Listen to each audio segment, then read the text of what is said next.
관객 여러분들께 인사 말씀 한 말씀씩 해주시고 저희 본격적으로 시작할까요? 감독님부터 해주실까요? 네, 오늘 와주셔서 감사합니다. 끝인사가 아니거든요. 다시 한번 인사해 주시겠어요? 죄송합니다. 제가 조금 긴장을 해가지고 오늘 없고 벌써 7월 1일 맞습니다. 7월 첫날인데 여러분과 함께 해주셔서 감사합니다. 네, 안녕하세요. 저는 소정 역할을 맡은 손명주라고 합니다. 와주셔서 감사합니다. 안녕하세요. 저는 19의 성현 역할을 맡은 정대성입니다. 네, 감독님께 짓궂게 한번 시작을 해봤는데 전주국제영화제에서 영화가 상영을 한 다음에 지금 본격적으로 개봉을 하고 관객 여러분들과 극장에서 대면에서 지금 처음 만나시는 거예요. 세 분이 굉장히 긴장하고 계실 거고 또 개봉 초기라 또 더군다나 더 많이 긴장하고 계실 겁니다. 오늘 열화와 같은 성원으로 이 세 분을 응원해 주시기 바라겠고요. 채팅창에 들어오실 수 있는 QR코드가 지금 스크린에 떠 있는데 촬영해서 들어오셔도 되고 카카오톡 오픈 채팅방에서 영화 열화를 검색하셔서 오늘의 방으로 들어오신 다음 저 비밀번호를 입력을 하셔도 됩니다. 관객석으로 이번에는 마이크를 돌리지 않고 오픈 채팅방을 통해서 진행되는 주기이기 때문에 꼭 참석하셔서 세 분께 하시고 싶은 말씀들, 궁금한 질문들 남겨주시기 바랍니다. 일단 긴장하셨지만 감독님부터 하나하나 이야기를 좀 풀어가 볼게요. 쉬운 질문부터 일단 드리겠습니다. 영화의 서사를 생각하면 사실은 조금 충격적으로 느끼실 만한 분들도 계실 만한 이야기이죠. 갑작스럽게 엄마의 죽음을 맞이한 19살 아이가 엄마의 시신을 숨겨가면서 어떤 시간들을 보내고 있다라는 설정 자체가 뭔가 신문 기사에서 건져 올린 이야기일까? 이런 궁금증도 생기고요. 아니면 어떤 강렬한 이미지 하나에서 출발했을 것 같다는 생각도 드는 이야기라 생각 들었거든요. 이게 영화가 어떻게 출발하게 된 일인가요? 일단 처음에 시신을 숨긴다 이런 진짜 최초에 생각했던 이야기는 시신을 숨긴다 이런 설정은 없었었어요. 처음에는 그냥 엄마가 죽고 보험금을 받아서 이제 독립해서 사는 여자의 얘기를 생각을 했다가 이게 좀 옛날에 생각을 했었던 아이템인데 이게 하다가 좀 신문 기사 보고 그런 것도 좀 영향을 미쳤었던 것 같아요. 저도 어떻게 하다가 이렇게 그랬는지 저도 정확하게는 좀 기억은 안 나는데 근데 그러다가 아마 친구의 독립을 한다는 게 사실 부모님으로부터 벗어나고 뭔가 원래 있었던 가족으로부터 벗어나는 거잖아요. 그런 걸 조금 더 상징적으로 대비를 조금 더 하고 싶었었고 그리고 아까 말씀드린 것처럼 그런 기사들 이런 것들도 보면서 시신을 숨기고 그러면서 한편으로 죄의식을 느끼면서도 독립하고 싶은 그런 시신을 좀 대비하고 싶었었는데 그러다 보니까 이렇게 모든 영화들이 그렇긴 한데 연령대가 언제 영화를 마주하느냐, 언제 이 주인공의 상황과 내가 링크를 했냐에 따라서 영화에 집중할 수 있는 정도라든지 서사를 따라갈 수 있는 정도 같은 게 항상 좀 달라지는 것 같아요. 근데 19이라는 영화는 사실 제목도 그렇고 주인공들의 연령대도 그렇고 상황도 그렇고 부모로부터 독립하고 싶은 상황들이라든지 본인의 꿈에 대해 고민하는 상황들이라든지 이런 것들이 오히려 이 나이랑 정말 가까운 사람들일수록 더 강렬하게 이 이야기를 흡수하겠다라는 생각을 영화를 보면서 많이 했거든요. 저도 이야기를 쓴 부분이 있었지만 저는 어느덧 이 나이에서 좀 멀어진 세대라서 이게 이 비슷한 나이대 세대들에게 어떻게 받아들여질까 굉장히 궁금했던 지점 중에 하나였어요. 그런데 이 영화를 실제로 두 배우분 19살 때 찍으셨다고 하니 이 두 배우에게 그 이야기가 어떤 식으로 링크가 됐을지가 일단 궁금한데요. 손영주 배우님, 정수성 배우님은 이 이야기가 처음에 어떻게 다가왔던 것 같아요? 지금 이 이야기를 바라는 느낌과 같은가요? 아니면 조금 뭐가 좀 다르게 느껴졌나요? 처음 이야기 접했을 때는? 저는 19살 때는 사실은 아무래도 똑같이 19살이다 보니까 부모님에게 함께 집단되어 있는 그런 집안에서 생활을 하면서 뭔가 소정의 마음이 좀 공감이 됐어요. 뭔가 성인도 아니고 청소년도 아니고 뭔가 되게 규제되어 있는 건 많지만 뭔가 내면적으로 성장을 해가는 것 같은 애매한 나이가 19살이라고 생각을 해서 그때는 조금은 공감이 됐는데 지금 와서 다시 소정이가 보니까 19살이었기 때문에 그러한 선택을 할 수 있었고 19살이었기 때문에 조금은 어떻게 보면 무모한 행동을 할 수 있었겠다라는 생각이 들어요. 지금은 조금은 그래도 어려웠기 때문에 그런 선택을 했구나 싶지만 그때는 되게 공감이 되는 상황이었어요. 그럼 지금은 손영주 배우와 소정이라는 인물 사이 약간 거리가 조금 더 생겼나요? 영화 찍을 때보다는? 조금은 생긴 것 같은 생각이 들어요. 고등학교 때는 그럴 수 있겠다. 아무래도 부모님에게 의지가 되는 마음이 더 크다 보니까. 그런데 지금은 고작 2년이란 시간밖에 안 지났지만 조금은 분리된 것 같은 느낌이 점점 들더라고요. 그래서 조금은 무모했구나, 소정이가 조금은 어렵구나라는 생각이 조금은 듭니다. 그 옆에 있던 성현을 바라보는 정태성 배우님의 마음은 어땠을지 궁금해요. 어쨌든 이 아이도 계속해서 집으로부터 벗어나고 싶어하는 바람을 가지고 있는 캐릭터잖아요. 그 영화를 찍을 19살 때 이 캐릭터를 바라봤던 것과 지금의 나이에서 본인의 캐릭터를 바라볼 때 어떻게 각도 달라요? 성현이라는 인물이 제가 생각했을 때는 집에서 벗어나고 싶은 것도 있지만 소정이라는 인물을 이렇게 만나서 점점 뭔가 소정이가 불쌍해지고 약간 약간 그런 마음이 좀 가다 보니까 소정한테 점점 중점이 맞춰진 것 같아요. 그러면서 그 시대적 배경을 좀 더 알기 위해서 뭔가 버디버디나 약간 그런 인용 그런 것도 좀 보고 접하려고 노력했던 것 같아요. 사실 그 배우가 별로 좋아하진 않을 것 같지만 들어오기 전에 굉장히 귀여운 에피소드가 하나 있었는데 제가 미니오피를 아느냐 뭐 촬영할 때 이걸 알고 있었냐 이런 질문을 했어요. 너무 라떼 같은 질문을 했는데 근데 두 분이 뭐 들어봤다 혹은 뭐 본인은 어릴 때 조금 했었다 이런 얘기를 하면서 영주 씨가 갑자기 그거 뭐죠? 워키토키 막 이러는 거예요.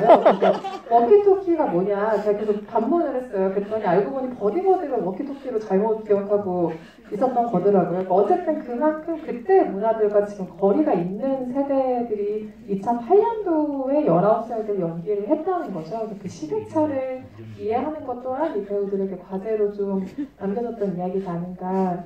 귀여워서 얘기한 거예요. 놀리려고 얘기한 건 아니고요. 그리고 영화를 보고 나서 이 둘을 이어주는 장치가 아무래도 음악이다 보니까 이 음악에 대한 궁금증들이 굉장히 많이 있으셨을 텐데 왜 하필이나 이 둘을 이어주는 꿈이 음악일까? 이 출발점은 어땠을까를 굉장히 고민하게 됐어요. 왜냐하면 둘을 이어주는 게 뭐 미술이라는 꿈일 수도 있고 예를 들면 뭐 운동일 수도 있고 아주 여러 가지 장치들이 있었을 텐데 감각적으로 굉장히 관객들을 빨리 몰입하기 위한 어떤 장치였을까 이런 생각들도 들고요. 그 음악을 둘의 꿈으로 삼기까지는 감독님 어떤 고민들이 있으셨나요? 저는 두 가지인데요. 하나 음악으로 그러니까 왜 음악을 둘의 뭐라고 해야 되지? 영화상에 중요한 소재로 써느냐 이 질문 보면 두 가지인데 첫 번째는 일단 그냥 저도 학생 때 생각을 해보면 뭐 답답할 때 저는 이제 CD 플레이어로 듣거나 MP3로 듣거나 하던 세대였는데 누워서 이제 방문 잠그고 뭐 음악 듣거나 그래서 뭐 이상한 뭐라고 해야 되지? 그냥 뭐 혼자 뭐 생각하거나 뭐 그런 것들 하면서 많이 스트레스 풀었었던 것 같고 근데 그게 단순히 저만 그랬던 게 아니라 그냥 친구들도 보면 다 뭐 좋아하는 음악 장르들은 다 다른데 저는 일렉트로닉을 좋아했었는데 다른 친구들은 뭐 힙합 좋아하는 친구도 있었고 아이돌을 좋아하는 친구들도 있었고 그러니까 그게 되게 공통적이었던 것 같아요. 그래서 음악을 했었던 것 같고 저도 음악을 좋아했었으니까 그랬었던 거고 두 번째는 개인적으로는 그냥 제가 영화 작업하면서 그 전에 이제 단편 작업들을 할 때 음악을 아예 배제하고 했었었는데 그래서 이번 때문에 아니 저 그냥 본격적으로 한번 음악을 해서 해보자 이런 것 때문에 했었던 것 같아요. 그 결정한 뒤에는 이 음악을 어떤 톤으로 완성을 해야 될까, 말하자면 어떤 장르의 음악을 사용해야 될까 이런 고민들도 따라서 이어오는 고민이었을 텐데, 왜냐면 이게 계속 반복되는 리듬이 나오는 장치이기 때문인 것 같아요. 그래서 이게 뭐 말도 안 되는 비유지만 트로트였다면 또 전혀 다른 어떤 이미지 같은 것들이 생겼을 거잖아요. 그래서 지금과 같은 음악의 장르를 정하기까지의 고민들도 조금 더 추가로 들어보고 싶어요. 처음에는 시나리오 때막 힙합을 해야 되나 뭐 이런 것도 있었었어요. 그러니까 자기가 랩을 해야 되나 뭐 이런 그건 좀 약간 좀 매칭이 안 되는 것 같고 좀 현실적으로 용준 배우가 되게 그렇게 좀 한계가 있어서 하지는 않았었고요. 그 음악 감독님하고도 좀 되게 많이 이야기를 했었어요. 그러니까 이게 2008년도 2000년대 중반인데 그때 음악을 진짜로 해야 되냐 근데 그런 음악을 하려면은 좀 음악 감독님 생각에는 좀 작업하기가 좀 어렵고 그리고 아마 지금 들었을 때 그게 그냥 촌스럽기만 할 거다 이런 얘기들이 있었었고 그래서 지금 그리고 음악 감독님하고 저하고 좀 공통적으로 좋아하는 음악 장르로 이렇게 선택한 게 지금 음악은 어쨌든 이게 좀 장르를 어떻게 정확히 얘기를 해야 할지 모르겠는데 로파이 계열의 그러니까 일렉트로닉? 팝? 일렉트로닉으로 구분을 해야 될지 제가 음악에 대해서 되게 전문가는 아니어서 조금 좀 틀릴 수도 있기는 한데요. 아무튼 그런 장르의 그러니까 로파이라는 음악 장르인데 그 계열의 음악이 좀 약간 복고적이고 조금 레트로한 느낌이 있거든요. 그래서 약간 좀 옛날 느낌을 주는 정도로 해서 이렇게 작업을 했었었고, 네, 그리고 개인적으로는 이 음악을 하면서 좀 굉장히 힘들었었던 것 같아요. 왜냐면 저도 이것 때문에 막 음악 만드는 거 직접 배우고 멤버들도 막 배우고 그랬었거든요. 네. 직접 배웠다면은 이 곡 중에 계속 흐르는 그 몇 마디 정도의 음이 이미 나와 있는 상태였겠네요. 현장에서 계속 그 음을 들어가면서 실제로 연기를 배우긴 했나요? 그러니까 배웠다는 게 저 같은 경우에도 이제 시나리오 쓸 때 좀 음악 만드는 것들을 좀 어느 정도는 알아야 되니까 그 비트 메이킹 수업에 진짜 들어가지고 막 샘플링해서 만드는 수업들을 들었었어요. 그러면 그렇게 하면서 약간 이제 그 수업 들으면서 개인적으로는 이 수업 이 영화를 이렇게 음악 작업하면서 나도 음악을 만들어 볼까 했는데 나는 음악에 재능이 없구나 그런 것을 깨달았고 그리고 이제 둘이 이제 음악 만드는 장면들이 나오잖아요. 그래서 둘한테는 제가 이제 알려줘가지고 했는데 이제 그때 잠깐 이제 배우들이 이제 듣고 막 샘플링 해서 이렇게 만들었는데 생각보다 너무 잘 만드는 거예요. 그래서 좀 놀랐었던 것 같아요. 역시 세대가 다른 덕분인지 두 배우들은 그 영화 속에 나오는 음악이 어쨌든 둘을 이어주는 아주 중요한 수단이기 때문에 시나리오를 읽으면서 혹은 촬영을 하면서 이후에 계속 이 음악에 대한 생각들을 자동적으로 많이 할 수밖에 없었을 텐데 이 영화가 계속해서 관객에게 반복해 들려주고 있는 그 리듬이 있잖아요. 그 리듬에서 어떤 인상을 받았는지 궁금해요. 왜냐하면 저는 이게 말하자면 어떤 막 주술 같은 의미처럼 계속 반복되니까 그런 느낌으로 들리기도 했고 아주 솔직한 마음으로는 그래도 영화가 끝나면 완성은 되겠지만 완성이 안 되더라고요. 그러니까 전체적으로 완성된 음악을 들을 수 없다는 것에 대해서도 생각을 하게 됐어요. 왜냐하면 이거는 뭐 과대 해석을 하는 걸 수도 있지만 특정 마디가 계속해서 되풀이 된다는 건 어쨌든 뭔가 앞으로 나아갈 수 없는 이상한 상황 때문일까 뭐 이런 생각도 하게 되고요. 이 영화 속의 음악에 대해서 배우들은 어떤 인상을 가지고 있는지 궁금해요. 가위바위보 하세요.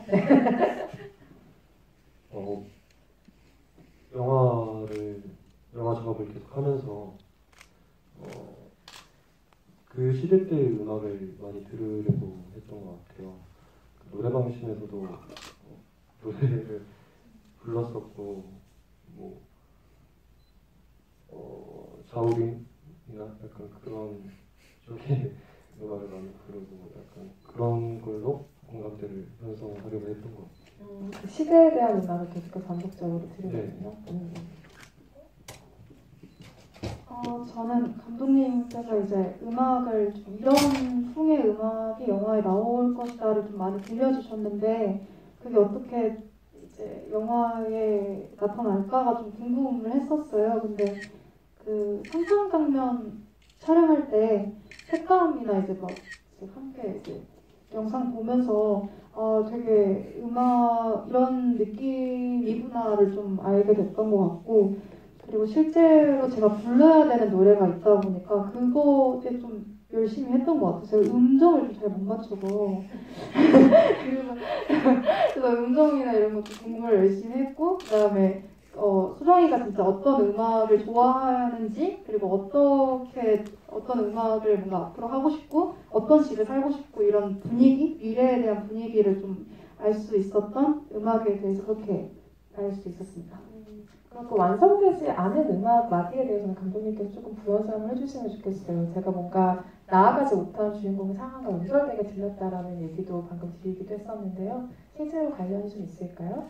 사실 그 엔딩에서 음악 완성된 음악이 있었으면 좋겠다라는 이야기를 몇몇 부분이 하기는 했었어요. 그러니까 제가 이제 코멘트 비디오를 받았을 때 쏘쏘기는 했었었는데 근데 저 그 생각을 안 했던 건 아닌데 근데 한편으로는 이게 있으면 뭔가 너무 답을 이렇게 딱 하는 것 같아서 약간 여지를 주는 걸로 생각을 했었고 그러니까 이 친구가 앞으로 어떤 음악을 만드는 사람으로 뭐 좀 성장할 수 있을까 이런 여지를 주는 게 좀 더 낫지 않을까라고 생각을 했었고 저한테는 사실은 그 중간에 나오는 그 노래가 약간 그 친구의 심정을 이렇게 대변해 준다고 생각을 했었어요. 그래서 그 이유는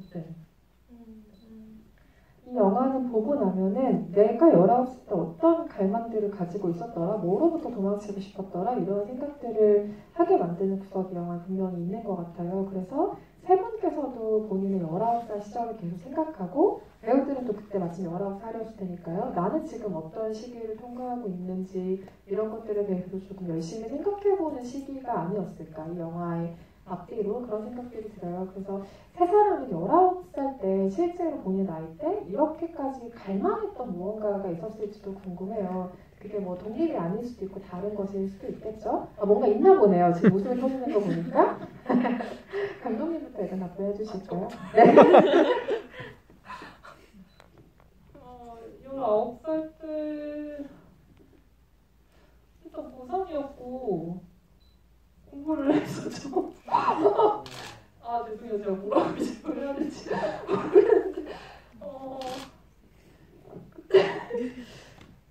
모르겠는데 그때 사실 저도 그때도 영화를 만들고 싶었었는데 전 부모님 되게 싫어했었어요. 그런 게 아마 좀 이 영화에 좀 반영된 것 같아요. 생각을 뭔가를 만들고 싶다, 나만의 뭔가 창작하고 싶다, 벗어나고 싶다 이런 생각들은 비슷하게. 네, 그리고 그런 게 있는데 저는 사실 재수를 했거든요. 재수해서 그렇게 들어갔는데 그 보면 성형 너무 띠인 것 같은데 아무튼 지금 웃긴 거 저만 눈치 못하는 건 아니죠? 다들 모르시는 거 맞죠? 성형집 보면은 문에 이렇게 문구멍이 동그랗게 구멍이 나 있잖아요. 근데 사실 생각해보니까 아니라 알고 있었는데 그 재수할 때 저희 집 방문이 이렇게 그 부분이 고장나서 그렇게 구멍이 나 있었거든요. 그래서 제가 항상 그때 좀 부모님 눈치 보는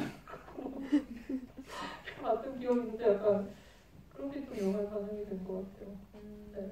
어쩔 수 없이 반영이 되겠죠. 본인이 경험했던 것들, 생각했던 것들. 네, 무엇이 그렇게 웃겼는지는 저는 아직 생각해보고 있는 중이긴 한데 어쨌든 손현주님은 19살 때 어떤 갈망이 제일 컸던 것 같아요? 저는 사실 그때 대학이 솔직히 가장 가고 싶었어요. 네, 연극영화과를 가야 이제 뭔가 배우가 될 수 있을 거라는 약간 좋은 배우가 될 수 있을 거라는 생각에 이제 고등학교 2학년 때부터인가 이제 대학에 대한 좀 집착도가 고등학교 3학년 때 좀 가장 컸던 시기였던 것 같아서 가장 무슨 열망이 컸냐면 대학 가고 싶은 마음이 가장 컸지 않았나 싶습니다. 학생다운 열망이 있었군요. 그러면 정태성 배우님이 19살 때 무엇을 가장 강하게 좀 원했던 것 같아요? 저도 대학교가 진짜 너무 가고 싶었어가지고 네 대학교가 제일 가고 싶었어요. 학교를 가는 게 목표였던 두 사람이 지금 연기 안에서 이렇게 좀 뭔가 사회면에 나올 것 같은 이야기들로 마주한 셈이에요. 근데 아까 제가 보면서도 계속 그 생각을 마찬가지로 했는데 채팅방에 놔미라는 대한민국 수신호님께서 두 배우분이 대화 나누는 장면에서 당시 두 분의 실제 말투가 반영된 것이 궁금합니다. 너무 지금 대화를 나누는 게 자연스러워 보여서요. 라는 질문 주셨어요.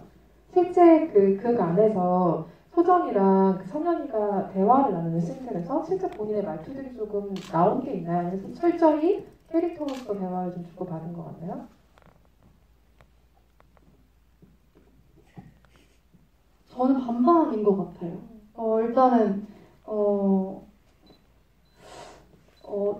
저는 영화를 봤을 때 좀 보면서 되게 틱틱대는구나 라는 생각을 했거든요. 소정이 말투가 되게 툭툭 내뱉고 약간 근데 그런 거를 감독님께서 좋아하셨던 것도 생각이 나고 처음에 이렇게 했다가 아마도 뒤로 갈수록 좀 그런 느낌이 괜찮은 것 같다라고 디렉션을 되게 좀 주셔가지고 그쪽 방향으로 한 것 같아요. 그래서 좀 반반 섞여 있는 것 같습니다. 저도 뭔가 반반이라고 해야 될 것 같아요. 평상시에 이야기할 때도 친구들하고도 이때 그냥 툭툭 던지는 그런 말들이 영화에서도 몇 부분에서 좀 자연스럽게 나와서 그게 네. 왜 이렇게 감독님 눈치를 보세요? 아니요. 배우님들한테 한 얘기긴 했지만 저도 얘기 들으니까 좀 생각나는 것들이 있어서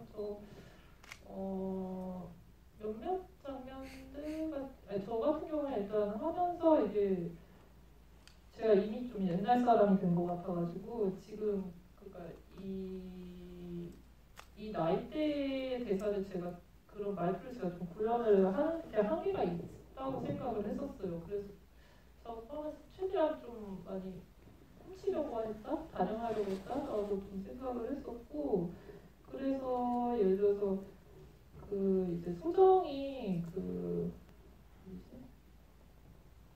도어락 고장 나가지고 아파트 복도에서 싸우는 장면 같은 경우는 원래 대사가 내용이 달랐었는데 공원에서 저희끼리 막 리허설 하다가 아예 그냥 대사 바꿔서 막 다 해보자 해가지고 했는데 생각보다 두 분이 되게 그때 애들처럼 하는데 되게 좋은 것들이 많이 나오더라고요. 그런 식으로 해서 많이 바꾼 것도 있었었고 그래서 아마 조금 두 분 실제 그런 느낌 같은 게 조금 더 사는 것도 있는 것 같아요. 그렇죠. 아무래도 그 각본을 각본 같은 감독이든 쓰고 나면은 그걸 계속 같이 연습을 하는 배우가 말맛에 맞게 본인의 언어로 고치든 하는 과정들이 필요하기 때문에 본인의 모습이 아주 완전히 투영되지 않기란 조금 어려운 것이 대사 작업이기도 하죠. 그리고 같은 연령대의 캐릭터를 연기했기 때문에 아무래도 비슷한 인상들을 좀 받으신 것 같고요. 그 시대 배경에 대한 얘기를 조금 더 해보면 이게 2008년이라는 아주 구체적인 시대 배경이 있잖아요. 근데 특정 시대를 반영을 하는 게 흥미로운 영화의 방법일 수 있지만 한편으로는 한계가 굉장히 많이 생기는 작업이거든요. 그러니까 지금은 이때로부터 거의 한 15년 정도가 지난 상황이기 때문에 영화를 찍을 때는 10년, 11년 됐겠지만 이건 재현하는 문제는 생각보다 비용이라든지 상황이라든지 아주 여러 가지 재반 상황이 필요한 일들이거든요. 그럼에도 시대를 좀 거꾸로 돌리고 싶으셨던 이유가 있으셨겠죠? 그러니까 사실 항상 이제 아마 이 영화 보면 당연히 나오는 질문 궁금증인 것 같아요. 근데 사실은 그러니까 시나리오 쓸 때도 좀 고민을 했었었는데 사실 처음에 초고 썼을 때는 시대 배경이 없었었어요. 그냥 굳이 이렇게 특정 시기로 놓고 생각을 하지 않았었는데 다만 하다 주변에서도 이제 이게 지금 예산도 낮은데 작은 영화인데 시대까지 하면은 좀 너무 무리다 이런 얘기도 있었었고 근데 하면서 이게 현재 얘기로 할 수가 없다는 걸 알았거든요. 그러니까 왜냐면은 이게 약간 좀 뭐라 그래야 되지? 소정이 엄마 시신 숨겨 소정이가 이제 아버지랑 같이 살까봐인데 그게 법적으로 2013년 지금 정확하게 기억이 안 나는데 2013년도 기점으로 해가지고 법이 바뀌어가지고 지금 같은 경우면은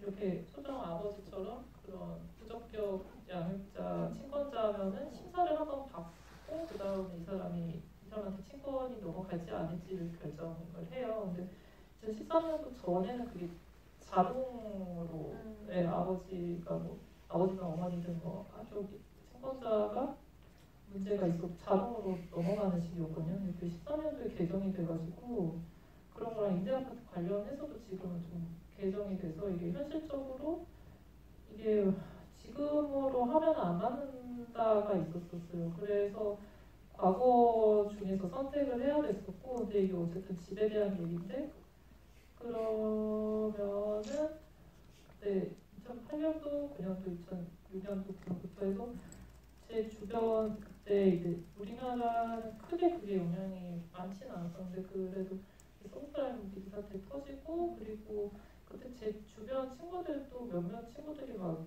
집에 막 깡통 전세 뭐 이런 거 하우스토어 투자 잘못해가지고 막 뭐라고 해야 되지? 얘기가 갑자기 너무 어두워지는데 아무튼 집 이제 대출 받은 것 때문에 아르바이트 막 세네 개씩 뛰는 친구도 몇 명 있었거든요. 그래서 주제적으로 봤을 때 어쨌든 집에 대한 얘기를 하는 영화이기도 해서 이 시대로 선택을 했었던 것 같아요. 그리고 개인적으로는 저도 이 시기 때 대학교 1학년 고등학교 때였었고 해서 배경이 2008년이 되면 생긴 여러 가지 효과들이 있는데 말씀하신 시대적인 상황들이 반영된 게 바로 그것이겠죠. 특정 시기로 돌아가는 데는 사실은 연출자가 가장 보여주고 싶은 이야기에 마땅한 풍경들이 있기 때문에 그 시대로 돌아가는 거라 생각이 들어요. 말씀하신 2008년은 어떻게 보면 2000년대생의 IMF라고 불러도 좋을 정도의 어떤 시기인 것 같아요. 그게 한국 영화에서 어떤 식으로 소화되고 그 배경이 보여지느냐도 사실은 영화를 볼 때 가장 중요하게 요즘에는 살펴보게 되는 부분인 것 같기도 하고요. 각자 캐릭터에 대해서 어떻게 좀 다가가는지 궁금한 게 이 이야기에서 소정도 그렇고 그리고 성현의 상황도 그렇고 배우들이 일단 아주 깊이 공감하는 하나의 포인트가 없다면 사실은 이렇게 뱅뱅 돌다가 그쳐버릴 캐릭터일 수도 있다 생각이 들었어요. 그만큼 좀 어려운 캐릭터라는 생각이 들었고요. 소정의 경우에는 어떤 대사를 보고 제가 이 마음으로 어쩌면 배우가 다가갔겠구나 싶었던 게 있었어요. 다 끝내고 싶은데 어떻게 끝나는지 모르겠다는 얘기를 하잖아요. 이 마음이 어쩌면 소정이라는 캐릭터를 이해할 때 가장 중요한 열쇠였겠다라는 생각도 들었는데 두 배우분들은 그 배역이 가지고 있었던 대사 혹은 상황, 감정 중에 가장 중요하게 자기가 핵심으로 가져갔던 건 어떤 것이었나요? 각자 캐릭터에 있어서? 저는 우선은 엄마 시신을 숨기고 욕조에서 이제 바라볼 때가 가장 좀 중요한 장면이라고 생각을 했어요. 왜냐하면 그때 느끼는 감정, 약간 미안함도 있는데 이 답답함도 있고 뭔가 좀 그래서 그 장면에 대해서 좀 어려움을 많이 느꼈어요. 왜냐하면 저는 엄마라는 사람이 굉장히 각별하고 좀 관계가 깊은데 소정이는 그런 상황이 아니다 보니까 그걸 분석하면서 계속 제 실제 엄마가 좀 투영되는 그런 느낌을 받았어서 감독님이랑 같이 어떻게 하면 좋을지랑 이런 걸 많이 얘기하면서 표현을 하려고 했는데 그 장면에서 소정이가 엄마를 어떻게 생각하는지랑 왜 그렇게 하는지가 조금은 나타나야 되는 중요한 장면이라고 생각을 해서 그 부분이 좀 인상 깊기도 했고 표현하는 데 좀 많이 생각을 한 것 같습니다. 저는 그 분석을 할 때 제 무리들과의 관계와 그리고 소정과의 그 관계에 대해서 좀 더 집중해서 공부를 했고 그 다음에 제가 노래방 씬이 있는데 거기가 진짜 좀 어려웠던 게 제가 생각했을 때는 누군가를 좋아하고 사랑하는 연기가 그게 표현되는 게 좀 어렵다고 생각을 개인적으로 하고 있어요. 그래서 그걸 좀 표현하는 게 살짝 개인적으로 좀 힘들었었다. 성현의 경우에는 그 아버지랑 감자탕 집에서 대화하는 그 장면에 대한 인상도 궁금해요. 왜냐면 거기서 아버지가 뭐 어느 부모가 자식이 잘못되는 걸 뭐 보고만 있어라는 얘기를 할 때 아버지를 쳐다보는 표정이 지금까지의 그 성향이 바라봤던 표정과는 뭐가 좀 다르다는 인상을 받거든요. 이후에는 물론 소정의 이것을 뭐 경찰에 고백을 하느냐 마느냐의 이야기를 넘어가기 때문에 그 파트가 아주 자세하게 드러나진 않지만 뭔가 아버지와 혹은 뭐 부모와의 관계가 달라질 수도 있겠다라는 것이 보이는 장면이었는데 그 장면에 대한 인상은 어땠어요? 그 부분을 그 장면을 연기를 할 때, 아버지 배우님께서 진짜 저희 아버지랑 약간 말투나 그런 게 진짜 비슷하셨어요. 그래가지고 뭔가 제 개인적인 감정이 조금 더 들어가면서 뭔가 아버지에게 천천히 생각하셔도 됩니다. 네. 약간 저희 성현도 가족의 그 문제, 트라우마, 약간 돈적인 문제 그런 것들로 인해서 약간 아버지에 대한 원망 그런 것도 살짝 묻혀서 나갔던 것 같아요.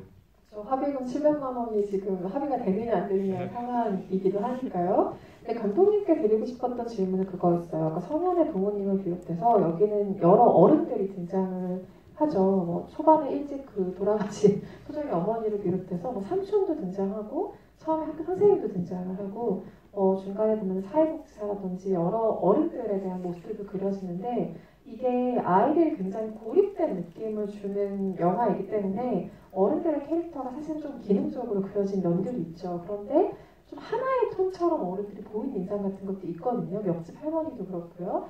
이 두 아이를 제외한 나머지 성인들의 캐릭터는 어떤 면들을 좀 고심하셨는지도 궁금해요. 어떻게 어른들이 두 캐릭터를 둘러싸기를 바랐나요?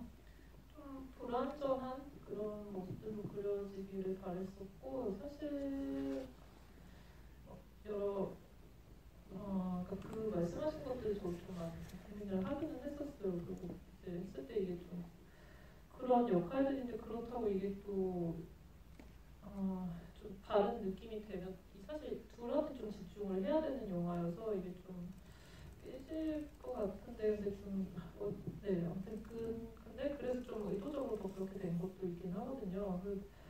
근데 일단 조금씩 차별점을 두자면 예를 들어서 엄마 같은 경우에는 사실 엄마면서 소정이 약간 어떻게 보면 자기가 조금 보기 싫으니까 자기가 되고 싶지 않은 미래 그러니까 그런 얘기들 있잖아요. 그러니까 딸들이 약간 이제 엄마처럼 살고 싶지는 않은데 한편으로 엄마한테 좀 연민의 감정을 느끼고 약간 그런 대상이라고 생각을 했고 할머니도 어떻게 보면 그런 거겠죠. 근데 공장 사장님 같은 경우는 이제 조금 다른 게 공장 사장님이 좀 젊거든요. 근데 그게 약간 조금 일부러 한 설정이었는데 조금 몸은 컸는데 조금 철이 안 좀 불완전한 어른이면서 약간 조금 유머러스하게 보였으면 좋겠다고 생각을 했었어요. 근데 약간 그런 부분 그렇게 더 찍은 씬들이 있었는데 그런 것도 조금 편집이 돼서 조금 아쉽긴 한데 약간 그런 식으로 조금 차이를 두려고 했었고 성현 아버지 같은 경우에 이제 또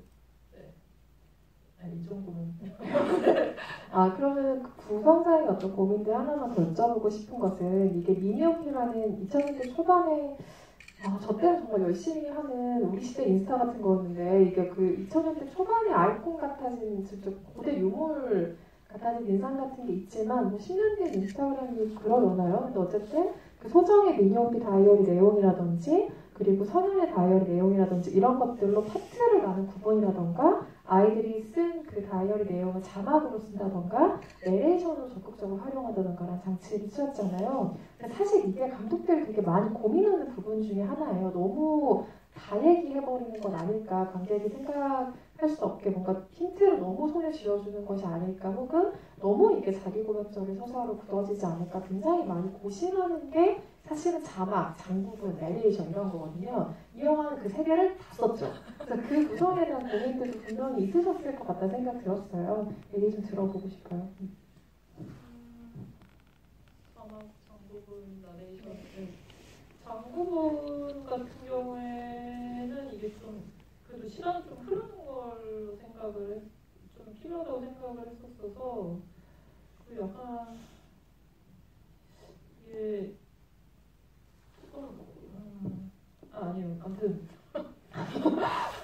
아니 그렇게 뭐라고 해야 되지? 좀 정리가 안 돼가지고 지금 장구분은 약간 이동 한국인은 했었어요. 조금 약간 분절되는 게 조금 그런 걸 한번 좀 해보고 싶었었는데 이게 지금 좀 뭔가 좀 설명이 좀 잘 안 되는 것 같아서 예, 아무튼 그렇고 자막이나 나레이션 같은 경우에는 보면은 소정은 지금 자막으로만 계속 얘기를 하고 있고 성현은 나레이션으로 얘기를 하거든요. 그러다 소정은 노래를 하는데 소정 같은 경우는 이제 그러니까 그런 의도기는 했었어요. 그러니까 말을 이제 자기 속마음을 남에게 얘기하지 못하고 그런 미디어 피해로 글로만 하던 애가 계속 그러니까 글로만 쓴다는 게 약간 어떻게 보면 이 친구한테 억압이라고 해야 되나? 그런 제한 같은 거라고 생각을 했는데 그러다가 이제 중간 부분에서 노래를 하면서 이렇게 이 친구가 변한다 그런 거를 좀 보여주고 싶었었고 성현은 그것과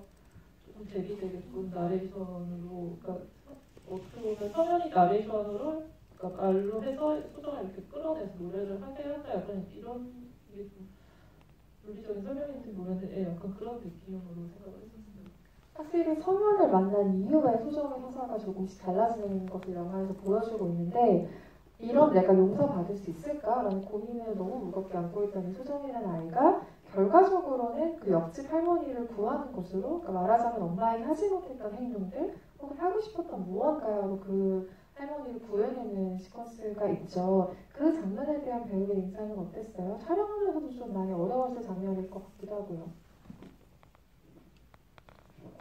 그게 좀 한 가지 감정은 아니고 되게 복합적인 감정이 다 들어있다고 생각을 해서 좀 쉬웠다고 하면 사실 거짓말이고 좀 어려웠어요. 좀 엄마에 대한 마음도 있고 뭔가 내가 하지 못했던 것을 해내야 된다는 그런 것들도 있고 뭔가 그러면서 무섭고 좀 사실은 좀 두렵다고 생각을 하긴 했어요. 왜냐하면 일단 하지 못했던 것을 뭔가 하는 거잖아요. 그 뭔가 누군가를 살리고 엄마에게 못했던 것이 지나가고 여러 가지 엄마에 대한 미안함 여러 가지도 있지만 조금은 그 상황이 그래서 보시면 할머니 손을 이렇게 뿌리치는 부분이 있는데 그 부분은 좀 두려움이 컸다고 생각을 했고 19 찍으면서 군데군데 어려웠던 감정들이나 그런 것들은 사실 감독님이랑 많이 얘기를 하면서 여기는 어떻게 하면 좋을지에 대해서 많이 얘기를 했던 것 같아요. 네. 소정이라는 캐릭터가 뭐 모두에게 이해받을 수 있는 어떤 행동들을 하는 건 아니지만 그렇다고 해서 모두에게 또 배척당할 만한 보편성이 없는 캐릭터가 아닌 것은 감독이 캐릭터를 잘 쓰기도 했고 배우가 그걸 잘 연기해낸 덕분도 있을 텐데 하지만 제가 소정에게 가졌던 의문은 이럴 때는 이런 거였어요. 그러니까 물론 그 성현이라는 인물을 만나서 좀 달라지는 모습들을 보이긴 하지만 애초에 굉장히 자기를 고립하는 캐릭터거든요. 그러니까 뭔가 상상신이든 판타지신이라고 불러도 좋을 그 무언가로 도망가는 것만이 이 아이가 가진 유일한 어떤 숨통 같은 거고 말하자면 쉽게 표현한 친구도 한 명도 없잖아요. 뭐 보통 이런 영화에서 뭐 고등학교 배경인 영화라면 단짝 친구 한 명 정도 등장하기 마련이죠. 근데 그런 설정 거의 없이 혼자 내내 있다가 성현이라는 인물을 만나서 벌어진 어떤 이야기들을 그리고 있는데 저는 그 설정이 사실은 약간 어쩌면 위험할 수도 있다고 생각을 했던 게 이런 상황에 있는 아이는 친구가 없어 라고 생각하게 될까라는 어떤 우려 같은 것이 있었어요. 그래서 뭔가 자신의 상황을 친구들에게 말하지 못하더라도 그래도 친하게 지내는 친구는 있고 또래에게 뭔가 위로받는 모습 같은 것도 있었으면 좋겠는데 소정이라는 캐릭터가 너무 외롭고 고립되어 있다는 어떤 불안함 같은 것으로 보게 되더라고요. 소정의 주변에 다른 친구들을 좀 두지 않은 이유, 뭔가 마음을 기댈 만한 인물을 두지 않은 이유, 이것에 대해서도 얘기를 좀 들어보고 있습니다. 좀 어려운 질문이긴 한데 말씀하신 것들을 저도 생각을 안 했던 건 아니고 당연히 사실 생각해보면 초보 때 시나리오 초보를 생각해보면 그런 것도 다 있기는 했었어요.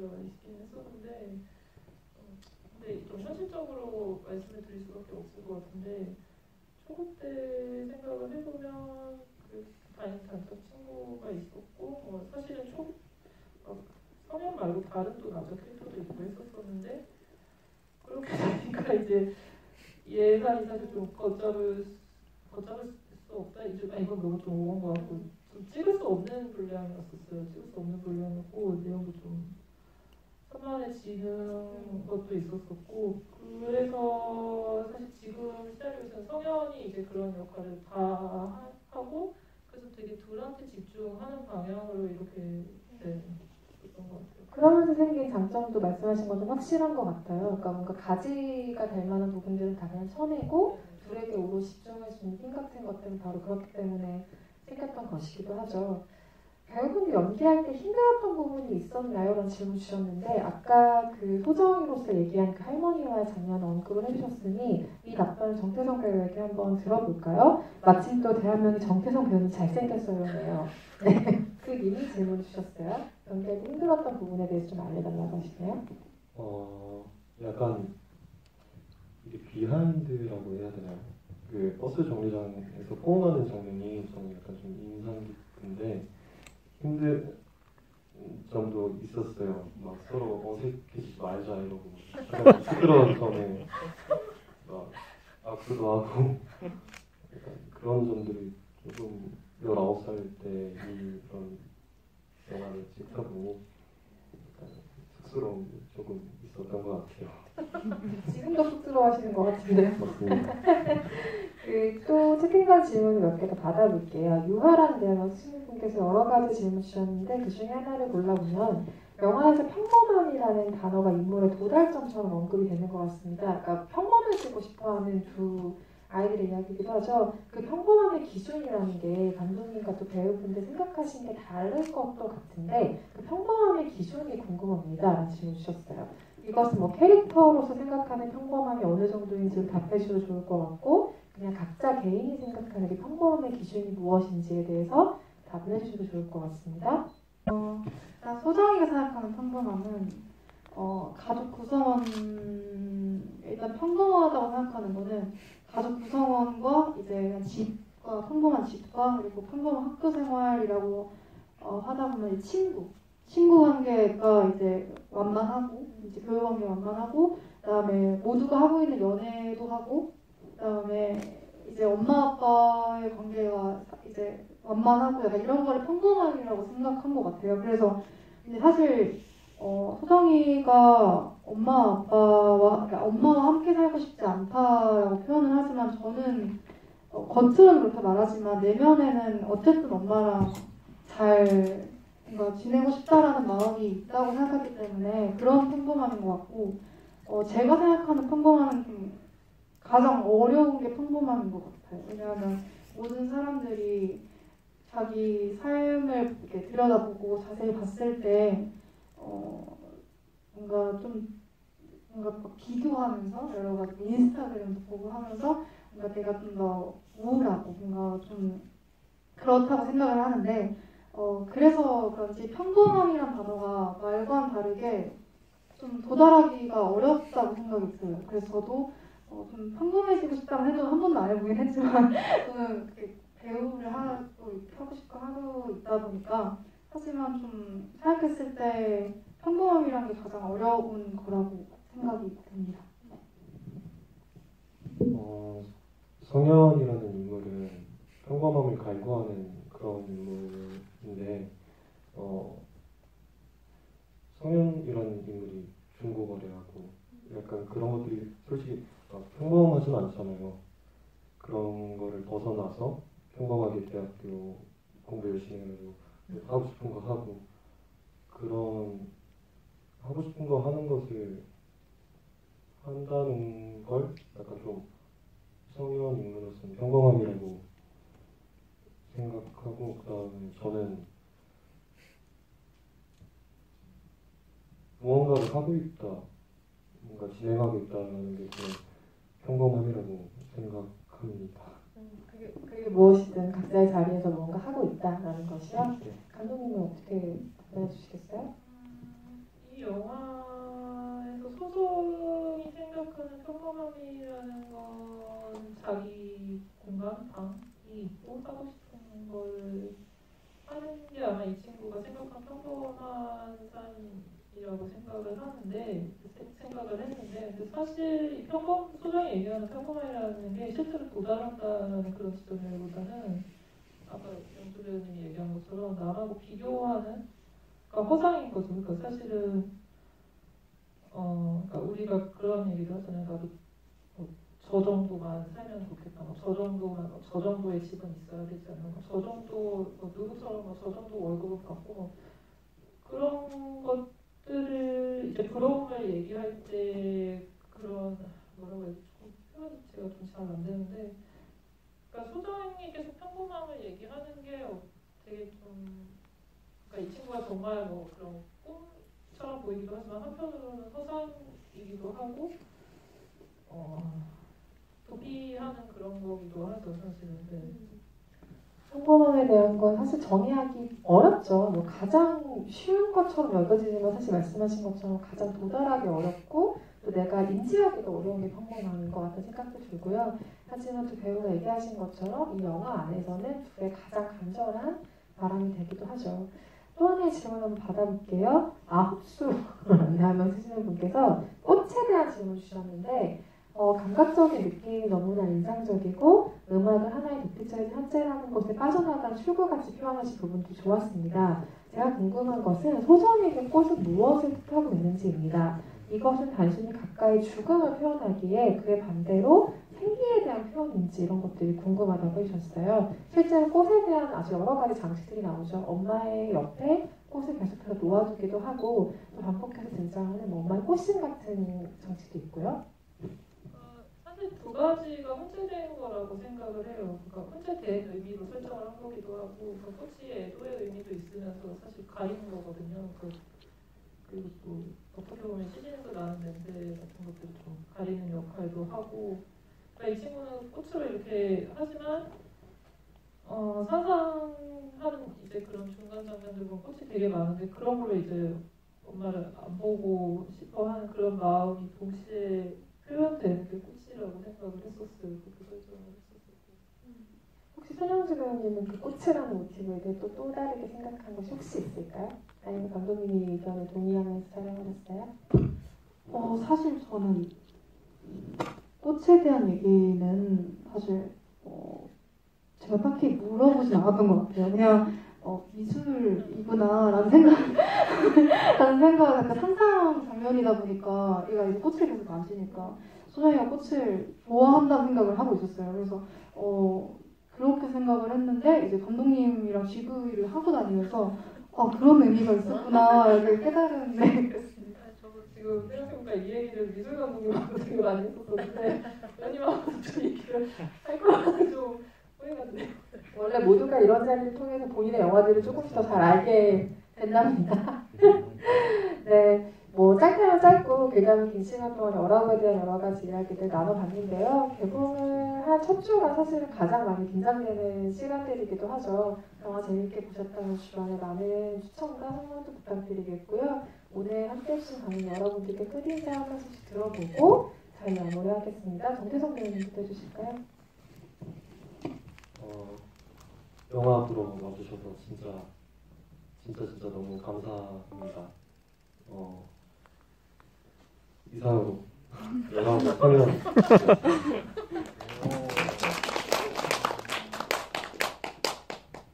네, 저도 이제 첫 주연이자 첫 장편작이 개봉을 해서 사실 너무 떨려서 아까 손 떨리고 그랬는데 일단 보러 와주셔서 너무 감사합니다. 아까 첫인사 때 모더레이터님이 끝인사에서 이게 무슨 소리지 했는데 하고 나서 깨달았거든요. 제가 끝인사였구나.